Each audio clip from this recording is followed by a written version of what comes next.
नमस्ते class ninth last part. आज सरस्वती पूजा है, फिर भी काम किया जा रहा है आपके लिए। आपको भी आज का आज कंप्लीट करना चाहिए। ऐसे कमेंट सेक्शन से देख के लगता है कि कुछ बच्चा आज शुरुआत किया है diversity of life first part, diversity of life. फिर कुछ देख के लगता है कि आज स्टार्ट किया है इम्प्रूवमेंट ऑफ फूड रिसोर्सेज, पहला देखा है तो खुश हुआ है कि वाह सर ने तो पढ़ा दिया है।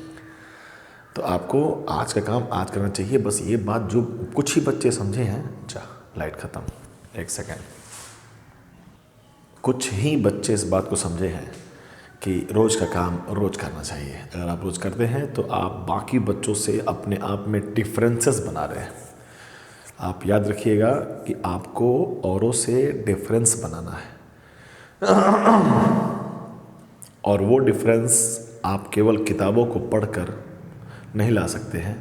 कब पढ़ना चाहिए, कैसे पढ़ना चाहिए, प्रॉपर आपका 9th का टाइमिंग, 10th का टाइमिंग, 11th और 12th 4 साल के टाइमिंग का प्रॉपर यूटिलाइजेशन होता है। पर डे पढ़ने का दिमाग को आदत होता है। ब्रेन को आप इस प्रकार से ट्रेन करते हैं कि कुछ भी हो, कोई फेस्टिवल हो, कुछ भी प्रोग्राम्स हों, उन सब के बावजूद भी आप 2 घंटे, 3 घंटे, 4 घंटे, 5 घंटे, 6 घंटे आप निकाल लेते हैं अपने स्टडी के लिए, अपने बेटर फ्यूचर के लिए। इस बात को समझना पड़ेगा, खुद को मोटिवेट करना पड़ेगा। किसी और के मोटिवेशंस में बहुत जान नहीं रहता है जितना सेल्फ मोटिवेशन रहता है। चलिए ज़्यादा टाइम पास नहीं करते हम लोग। आज का क्लास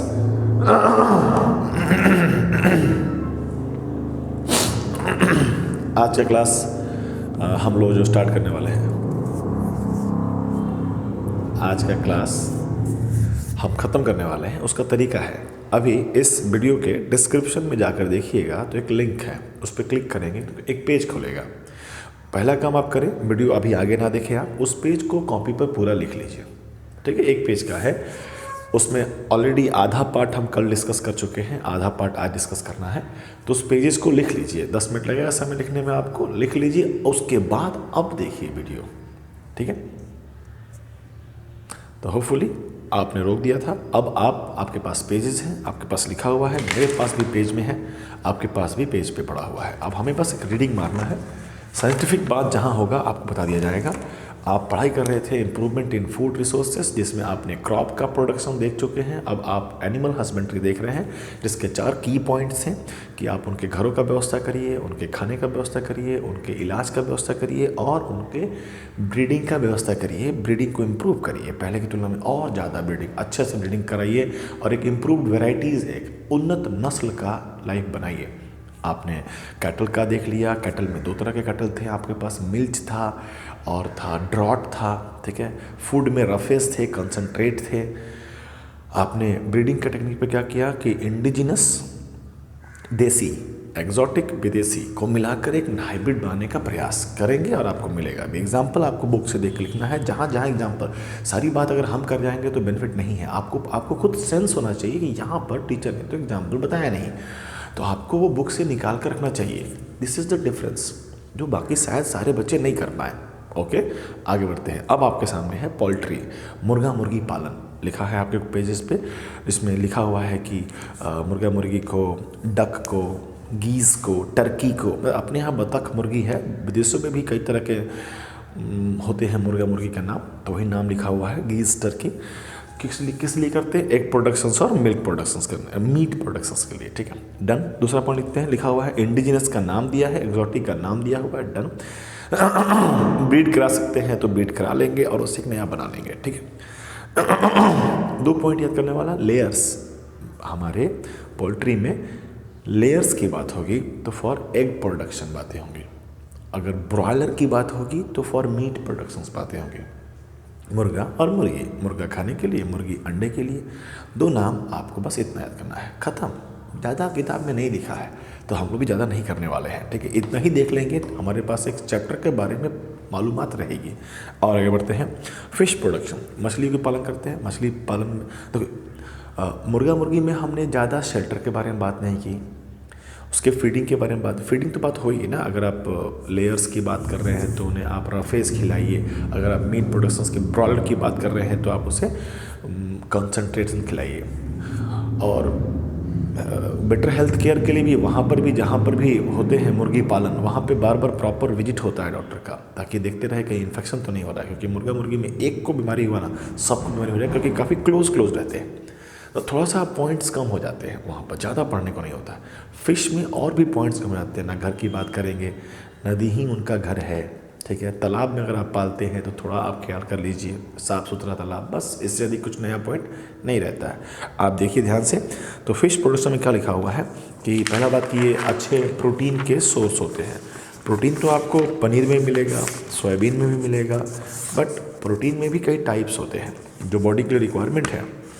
विशेष प्रकार का प्रोटीन आपको एनिमल्स प्रोडक्ट में मिलते हैं, उसी के लिए लोग नॉनवेज, मतलब जो हेल्थ कॉन्शियस है, नॉनवेज इसलिए प्रेफर कर रहे हैं कि उनको जो प्रोटीन का सोर्स एनिमल मिलेगा वो वेजिटेबल में नहीं मिलते हैं, इसलिए ऐसा कुछ। चलो आगे बढ़ते हैं। Fish is a natural source of protein for us. आगे लिखा है 2 तरह के फिश बताया गया है, finned fish, shell fish, true fish और शेल फिश। नाम है बांटने के लिए, 1-2 एग्जाम्पल दिया गया, आप याद कर लीजिएगा। कैप्चर फिशरी और कल्चर फिशरी। कैप्चर फिशरी का मतलब हुआ या तो आप नदी में जाओ, समुद्र में जाओ, मछली को मार के लेके आओ, कैप्चर करके लाओ, या आप एक तालाब बनाओ और खुद यहाँ पर उसे कल्चर करो। सिंपल बात, कैप्चर और कल्चर। मेराइन फिशरी मतलब समुद्र में अगर आप मछली पालन करते हैं समुद्र में तो उसे मेरी कल्चर कहा जाएगा, मेराइन कल्चर। अगर आप फ्रेश वाटर में करते हैं, नदियों में करते हैं, तालाब में करते हैं, तो आप उसे एक्वा कल्चर कहिएगा। Simple 2 word. हमें क्या, हमारा टॉपिक, हमारा उद्देश्य क्या है, टॉपिक जो नाम है, हेडिंग है, वो सब हम देखते चले जाए, ठीक है, सिंपल। आगे लिखा हुआ है इनलैंड फिशरी के नाम लिखा हुआ है, fresh water sources including river, ponds, stream, canal, reservoir, brackish water. समुद्र का, नदी का पानी समुद्र में मिलता है, कहीं तो ऐसा जगह होगा जहाँ नदी का पानी और समुद्र पानी का मिलन होता होगा, एक जगह होते होंगे, तो वो पानी ना फ्रेश वाटर कहेंगे ना ही मेराइन वाटर कहेंगे, एक नया वर्ड कर देते हैं, ब्रैकविश वाटर, ब्रैकविश वाटर, ठीक है। आपके बुक में लिखा भी हुआ है, ब्रैकविश वाटर का लोकेशन दिया हुआ है कि किस जगह पे मिलते हैं। आगे बढ़ते हैं, एक्वाकल्चर बोल चुके हैं। आइए आपको सुनाने लग बात क्या कि अब हम इम्प्रूव, ये तो सदियों से मछली पालन होता चला आ रहा है तालाबों में। आइए समझाने का प्रयास करते हैं कि मान लीजिए ये एक तालाब है, तालाब में आपने पानी यहाँ तक भरा हुआ है, ठीक है। अब आपके लिए फ़िश के प्रोडक्शंस के लिए ये पूरा प्रॉपर जगह है, लेकिन अगर आप फ़िश की बात करें तो फ़िश का अपना बॉर्डर होता है नदी के अंदर भी, समुद्र के अंदर भी, ठीक है। जैसे जैसे आप नीचे की तरफ जाएंगे, कई सारा ये बायोटिक फैक्टर, इन्वायरमेंट बदलता है, प्रेशर बदलते हैं, ठीक है, प्रेशर बदलता है, ठीक है। तो कोई फिश होते हैं जो टॉप लेयर पे रहना पसंद करते हैं, आपने उसका पालन किया तो वो सिर्फ टॉप लेयर पे रहेंगे, तो नीचे का पानी वेस्ट हो रहा है, ठीक है, मतलब कोई उसका इस्तेमाल नहीं हो रहा है। तो जिस तरह से क्रॉपिंग में मिक्स क्रॉपिंग था, प्लानिंग किया गया कि हम ऐसे फिश का कल्चरिंग करते हैं तालाबों में जो डिफरेंट लेयर पर है। एक ऐसा फिश का लेके आते हैं जो टॉप लेयर पर रहे, एक ऐसा फिश लेके आते हैं जो बीच में रहे, और एक ऐसा जो बिल्कुल बॉटम पे रहे। इस प्रकार से पूरे नदी में, पूरे तालाब में हमारे पास डिफरेंट लेयर्स पे हमारी मछलियाँ तैर रही हैं और अपने आप को बढ़ा रही हैं। बेनिफिट है, हम जब इसमें फूड डालते हैं, जब हम फूड डालेंगे इसमें, तो ये जो फूड सबसे पहले खाएंगे तो मैक्सिमम फूड खा लेंगे, उसके बाद जो बचेगा ये खाएंगे। अगर ये ना होते तो ये फूड जो इनसे बच गया नीचे गिर जाता, यहाँ पहुँच जाता, तो ये फूड सड़ता, और ये फूड सड़ने का ही मेन रीज़न है कि तालाब ख़राब लगता है, गंदा हो जाता है कुछ ही समय में, क्योंकि बॉटम लेवल पे कोई है ही नहीं उसे सफाई करने के लिए। तो आप ऐसे फूड फेंकेंगे तो ज़रूरी तो नहीं है कि सारे के सारे फूड हर मछली खा ले, तो वो नीचे जाके बैठेगा तो वहाँ सड़ेगा, बैक्टीरिया वगैरह एवरीथिंग हर जगह पे है। अगर ऐसा व्यवस्था कर लेंगे तो वो फूड थोड़ा ये भी खा लेंगे, वो फूड थोड़ा ये भी खा लेंगे, ठीक। कुछ ऐसे भी मछलियाँ पालेंगे जो माइक्रोब्स को खाते हैं, पाले जाते हैं तालाबों में। कई सारी ऐसी मछलियाँ पाली जाती हैं जो मच्छरों के लार्वा को खाते हैं, कई सारे फ्रॉग को पाले जाते हैं ताकि फ्रॉग मछलियों के लार्वा को खा लें। तो हम 2-3 करके मिक्स्ड फार्मिंग कर रहे हैं, जिसमें हम फूड का प्रॉपर यूटिलाइजेशन कर रहे हैं। ये ख्याल रखेंगे कि ये फ़िश आपस में compete ना करते हों, जैसे अपना मिक्स फार्मिंग में भी था कि एक दूसरे को सपोर्ट करते हों, मारते वारते नहीं हों, एक दूसरे को मार के खाने वाले नहीं होने चाहिए। सिंपल, इसको कहते हैं कंपोजिट फिश कल्चर। लिखा है आपके लिए composite fish culture. Sometimes fish culture is done in combination with rice crop so that fish grow along with paddy. ये तो एक अलग से लिख दिया गया है, मतलब कि बात करें तो धान की खेती होती है तो वहाँ पे काफ़ी सारा पानी डाला जाता है, काफ़ी सारा, ठीक है, धान से चावल बनता है, काफ़ी सारा पानी डाला जाता है, तो उसी पानी में ही, कीचड़ में ही कई सारी मछलियाँ उग जाती हैं, तो भात भी तैयार है, मछली भी तैयार है। बंगाल में होता है खूब। आगे है क्या लिखा गया है, in such a system 5 to 6 species of fish are selected and reared in a single fish pond. The species are selected on the basis of their feeding habitat. That means they should not compete for food and should not kill each other in the pond. Fishes are at 3 levels: surface, middle and bottom. Disadvantage क्या है? Disadvantage ये है, समझिएगा, एक process होता है reproduction जिसके through जनसंख्या बढ़ता है, और आपका तालाब में मछलियों के पालने के पीछे का बेसिक रीज़न यही होता है कि जो मछली डाले हैं कल को जाकर मछलियाँ बहुत ज़्यादा हों। अब बार बार हम नया मछली हम नहीं डालेंगे, हमने 4-5 मछली डाली हैं और हम सोच ये रहे हैं कि after some times it becomes 100 ज़्यादा हो जाए, वही हम मछलियों को मार मार के मार्केट में बेच के खाएंगे, कमाएंगे, राइट। तो हमने इनको डाल दिया है, तीनों टाइप को, समझिएगा। फिश जो होते हैं, फिश जो करते हैं रिप्रोडक्शन, वो करते हैं external fertilization. Meaning of external fertilization कि उनके जो गैमिट हैं, गैमिट वर्ड तो सुने ही होंगे आप, कि मेल का गैमिट और फीमेल के गैमिट दोनों पानी में छोड़ दिए जाते हैं और दोनों आपस में मिलते हैं। दे विल फॉर्म जाइगोट, कई बार बताया हुआ चीज़ है, और they will make new fish. अब होता क्या है, एक्सटर्नल फर्टिलाइजेशन का टाइमिंग, एक्सटर्नल फर्टिलाइजेशन फिश में का जो टाइमिंग है सारे के लिए सेम है। यानी जिस समय इस 1 नंबर वाले ने मेल का गैमेट और फीमेल का gamete, this is the symbol of male and female, जो रिलीज किया होगा पानी में, उसी समय ये 2 नंबर वाला भी मेल का गैमेट और फीमेल गैमेट, 3 नंबर वाला भी मेल का गैमेट और फीमेल का गैमेट पानी में छोड़ दिया है। अब पानी में छोड़ दिया, ये तो लाइफ नहीं है कि एक लेयर पे रहेंगे, ये तो पानी में मिक्स हो रहे हैं।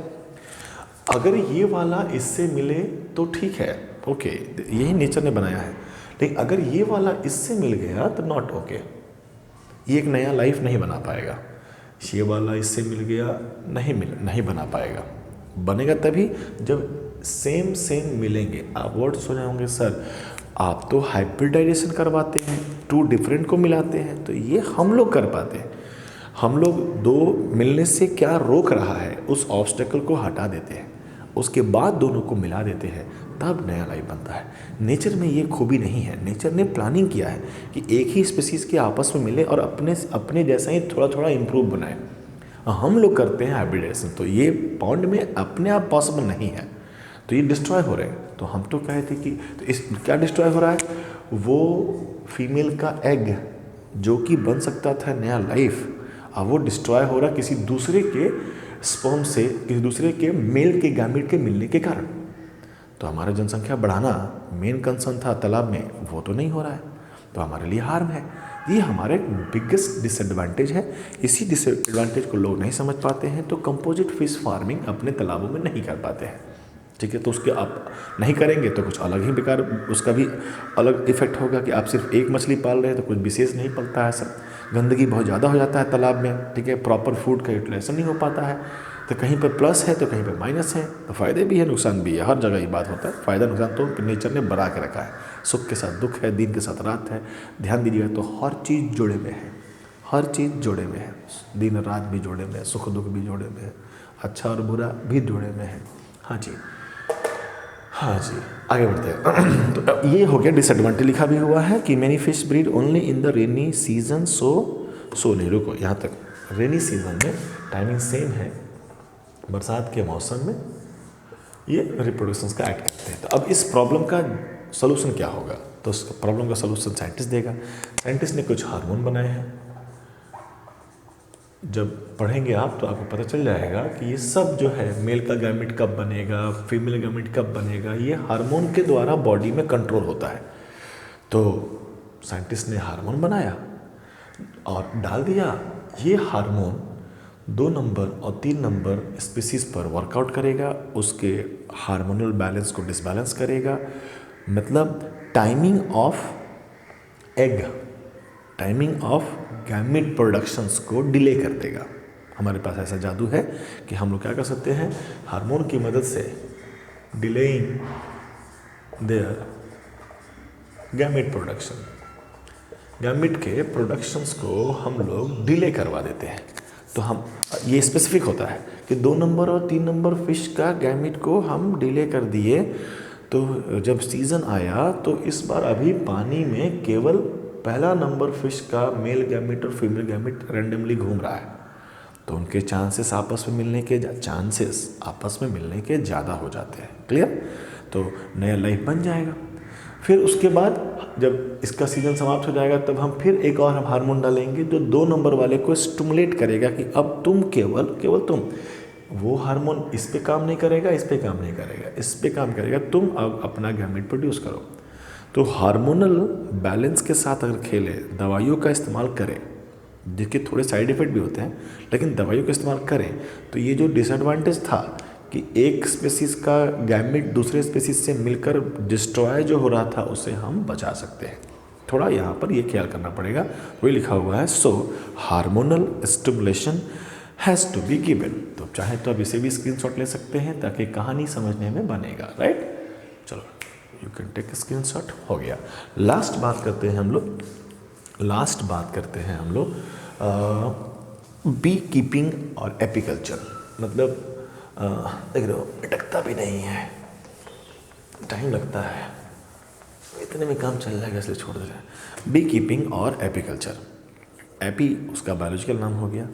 मधुमक्खी पालेंगे हम लोग हनी के लिए, उसके वैक्स के लिए। ठीक है, लिखा हुआ देखिएगा, it is the practice of rearing, keeping, caring, management of honey bees on a large scale for obtaining honey and wax. Honey is widely used and other products of bee keeping are, और भी product है, bee wax है, bee venom है, jelly है, इन सब से ये मिलते हैं इससे बाखतम। एपरीज क्या होता है? एपरीज होता है बी फार्म, जहाँ पे मधुमक्खी पालन किया जाता है, उनके घर को कहते हैं एपरीज। कुछ नाम दिए गए हैं, कॉमन स्पीसीज हैं, इंडिजिनस, इंडिया का है सब। एपिस सेरिना इंडिका जो आपको मधुमक्खी दिखती है वो हमारे यहाँ की है, नाम है उसका, स्कूल का नाम है एपिस सेरिना। एपिस समझ गए आप, जीनस का नाम होगा, सीरिना समझ गए आप, स्पीसीज का नाम होगा। ये जो इंडिका लिखा है ना, कभी कभी बायोलॉजिकल नेम में लोकेशन का नाम या साइंटिस्ट का नाम भी आ सकता है। जैसे आपने सुना था अगर binomial nomenclature Rana tigrina Linnaeus लिखा हो तो लीनियस वर्ड हो गया वो जो इसने नाम को दिया था, तो उसके नाम को भी ऐड कर देते हैं, ऐसे करके मिल सकता है। ठीक है, शुरुआत के 2 चीज़ का बायोलॉजिकल थे, जीनस और स्पेसीज। आगे अगर आता है तो वो हो सकता हो किसी साइंटिस्ट का नाम हो या कोई लोकेशन के नाम हो। ठीक है, आगे लिखा हुआ एपिस डोर्सेटा रॉक बी और एपिस फ्लोरिया लिटिल बी। अब ये नाम है, बुक में थे तो लिख दिए गए हैं, जगह भी मेरे पास था। आगे एक्जॉटिक, एक एक्जॉटिक के बारे में बात है, इटली की आई थी, इटालियन वैरायटी है एक्जॉटिक, उसका नाम है Apis mellifera. Apis mellifera prefer किया जाता है कि इसी को ग्रो कराया जाए क्योंकि कई सारे रीजंस हैं कि एपिस मेलिफेरा विदेशी है, ज़्यादा काम करते हैं, देसी से ज़्यादा काम करते हैं। ठीक है, ज़्यादा काम मतलब ज़्यादा हनी का कलेक्शन कर सकते हैं। ठीक है, डंक भी कम मारते हैं घर पे। मतलब एपरीज में, apiaries is the house name of honey bee, apiaries में ज़्यादा दिन तक रहते हैं। देसी जो है वो समझ जाते हैं कि अपना घर नहीं है, ये किसी और ने बनाया है, हम कलेक्ट करके ला रहे हैं हनी और कोई इसमें धीरे धीरे डकैती कर रहा है, उनको समझ में आ जाता है। ऊपर से वो देसी है, लोकल एरिया जानते हैं, वो जब गए तो फिर वापस आएंगी नहीं। अब तुम थोड़ी थाना में जाके FIR लिखवाओगे कि मेरी मधुमक्खी 4 मधुमक्खी अभी तक आई नहीं है, शाम हो गया है, नहीं चलेगा। राइट, तो हाँ, एपिस मेलिफेरा की बात करें तो वो ज़्यादा दिन तक हमारे एपरीज में रहते हैं, तो सारे बेनिफिट पॉइंट हैं, लिखा भी हुआ है। They are gentle in nature, stingless, high honey collections and stay in the bee hives for a longer period. Last point सबसे इम्पॉर्टेंट कि आपने एक डिब्बा ले लिया जिसमें मधुमक्खी को रख दिया, वो अपना रिप्रोडक्शंस करेंगे और अपनी जनसंख्या बहुत जल्दी बढ़ा लेंगे, आपको टेंशन की जरूरत नहीं है। अब वो उड़ेंगे वर्क के लिए। कहाँ पे उनको वर्क में क्या चाहिए? उनको फूल पत्तियाँ चाहिए। अगल बगल फूल पत्तियाँ अगर हो तो तुरंत जाएंगे, फूल पत्तियों पे बैठेंगे, वहाँ से हनी कलेक्ट करेंगे, फिर वापस ला रख देंगे। तो एक बी फार्मिंग के लिए जितना ज़रूरी आपको वो एप्रीज बनाना है, उतना ही ज़रूरी उस एप्रीज के अगल बगल फूल पत्ती लगाना है, पूरा बगान लगाना होगा। जितना बढ़िया फूल, जिस क्वालिटी का फ्लावर्स आप लगाएंगे, उसी क्वालिटी का आपको हनी मिलेगा। अगर उस फ्लावर्स को, उस फूल पत्तियों के कलेक्शंस को नाम दिया जाता है पॉस्चरेज।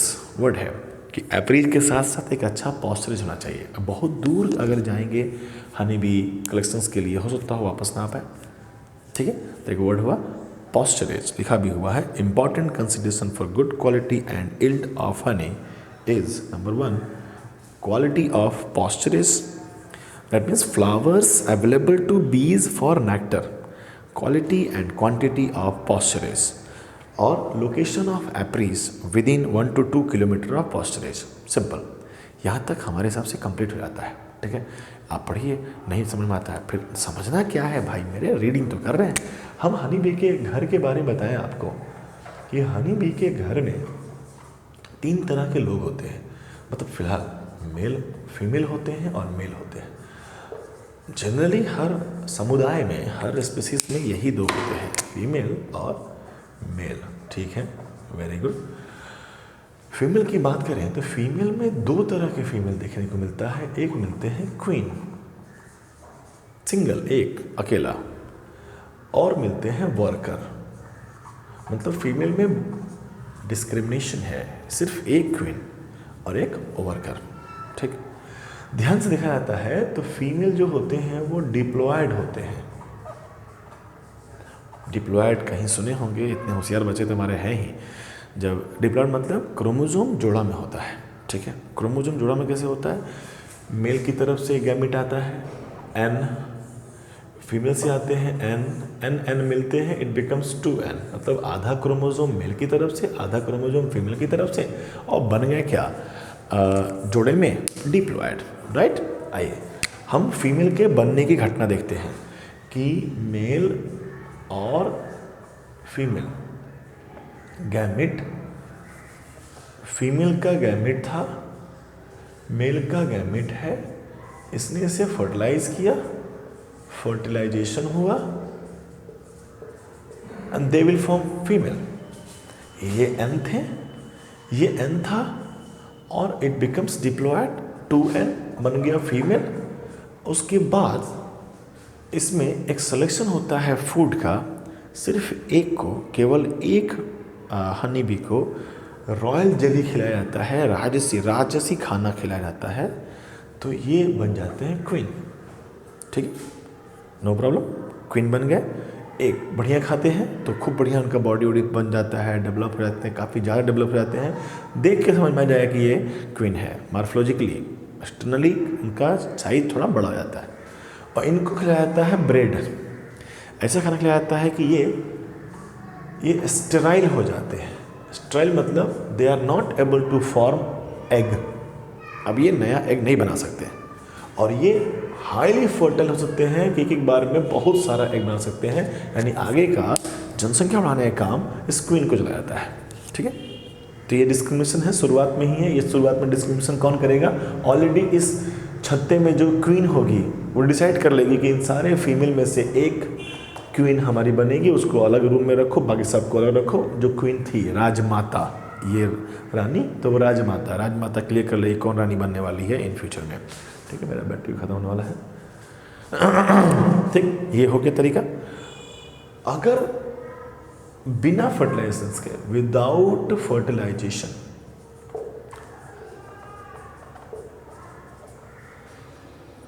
जो फीमेल का गैमेट था वो फर्टाइज हुआ ही नहीं और वो डेवलप हो गया नया लाइफ में, तो ये तो N था, N जब मिला ही नहीं, फर्टिलाइजेशन मतलब मिलना, जब नहीं मिला तो ये क्या बनेगा? हैप्लॉइड। बड़ा अजीब सा घर है इसका कि ऐसा लाइफ जो हैप्लॉइड है वो बन गया मेल, इसे कहा जाता है ड्रॉन। इनका काम केवल रिप्रोडक्शंस में पार्टिसिपेट करना, कुछ ही होते हैं जो इस क्वीन के साथ रिप्रोडक्शंस का एक्ट करेंगे। एक बार रिप्रोडक्शंस हो जाएगा क्वीन का तो it will lays thousands of egg. Okay. इस प्रोसेस को बिना फर्टिलाइजेशंस के लाइफ बनना बड़ा अजीब घटना है। फर्टिलाइजेशन होगा तो सेक्सुअल रिप्रोडक्शन हुआ, बिना फर्टिलाइजेशंस का लाइफ बन रहा है तो ये एसेक्सुअल रिप्रोडक्शन हुआ। बिना गैमेट के मिले अगर लाइफ बन गया तो एसेक्सुअल, हनी बी में दोनों हो रहा है, सेक्सुअल भी हो रहा है और एसेक्सुअल भी हो रहा है। इस घटना को कहा जाता है parthenogenesis. What is parthenogenesis? It is a form of asexual reproduction जिसमें without fertilization an egg can form a life। बन गया नाम उसका ड्रॉन। तो क्वीन, वर्कर और ड्रॉन 3 तरह के मेंबर पाए जाते हैं किसी भी एपरीज में, जिसमें क्वीन का काम होता है एग ले करेंगे। जब ये इन्होंने एग ले करना है तो इनके बाद क्वीन को डिसाइड करना है कि वो जो एग है अगर फर्टिलाइज हो गया तो वो फीमेल बनेंगे, नहीं फर्टिलाइज हुआ तो वो मेल बनेगा। ठीक है। फीमेल में क्वीन डिसाइड करेंगी कौन सा एग को फ्यूचर का क्वीन बनाना है, तो उसको खाना अलग खिलाया जाएगा, बाकी सबको अलग खिलाया जाएगा। Slowly it will becomes selected, female becomes queen and जो सिलेक्टेड नहीं हुए थे दे विल बिकम वर्कर। यही इन्हीं का काम होता है कि जाके सब कलेक्ट करेंगे हनी वगैरह को और काम करेंगे। ठीक है। और जब समय होगा क्वीन को क्वीन बनने के लिए तो जो राजमाता होगी क्वीन का राज्याभिषेक करेगी कि आज से तुम इस छत्ते को संभालो और हम यानी राजमाता सर्टेन वर्कर और सर्टेन ड्रॉन को लेकर उड़ जाएगी दूसरे छत्ते पे जाने के लिए। छत्ते जाएगी, छत्ता बनाएगी, तो एक्सपीरियंस है ना उसको। तो राजमाता उस घर को उसको नई क्वीन के हवाले छोड़कर चली जाएंगी दूसरी जगह पे, अपने एक्सपीरियंस से एक नया छत्ते का निर्माण करेंगे। ठीक है। ये परंपरा हमेशा चलते रहेगा, ऐसे ही घूम घूम के छत्ता बन रहा है। डन। होपफुली इंटरेस्टिंग स्टोरी आपको अच्छा लगा होगा। ठीक है। तो इसी हिसाब से लेकर हम लोग का हो गया चैप्टर समाप्त, कंप्लीट। ठीक है। आपका काम है कैसे इसे आप कंप्लीट करते हैं, कैसे आप इस 6 दिनों की क्लासेस, 6 पार्ट है, 6 दिनों की क्लासेस को कैसे आप 1 घंटे में कंप्लीट करते हैं या 1.5 घंटे या 2 घंटे में कंप्लीट करते हैं। ताकत आपका इतनी होना चाहिए कि आप 2 घंटे में इस चैप्टर को कंप्लीट करने का जज्बा रखते हैं। सो दैट कि कल हमारा एग्जाम होगा, कल संडे है आपका, तो कल संडे 4 o'clock आपका एग्जाम होगा, वही ऑब्जेक्टिव टेस्ट होगा। मारिए, लाइए, जैसे जो भी करना हो, ठीक है, करिए, आराम से बन जाना है। ओके बात कर रहे हैं, सिंपल बात कर रहे हैं। तो 2 घंटे में आप प्रैक्टिस करिए ताकि आपको कॉन्फिडेंस आ जाए कि 2 घंटे पढ़कर भी हम इसमें मोस्ट ऑफ द क्वेश्चंस को हम सॉल्व कर लेते हैं। डिफरेंस बनाना ही अपना टारगेट है और रोज़ का काम रोज़ करना है, ताकि कल अब आज तुम दूसरा पार्ट देखोगे तुम तो कमेंट लिख ही दोगे सर कि क्या मजाक कर रहे हो, इतना बड़ा वीडियो बना देते हो, ऊपर से कल टेस्ट भी देना है, हद है। ठीक है। तो कल टेस्ट के लिए आप बी प्रिपेयर्ड और मंडे से आमने सामने बैठेंगे और एक नए चैप्टर के साथ शुरुआत किया जाएगा। ठीक है। धन्यवाद। ये लिख लोगे ना, स्क्रीनशॉट ले लोगे ना, और अंदर कर दें, स्क्रीनशॉट ले लिए। डन। धन्यवाद।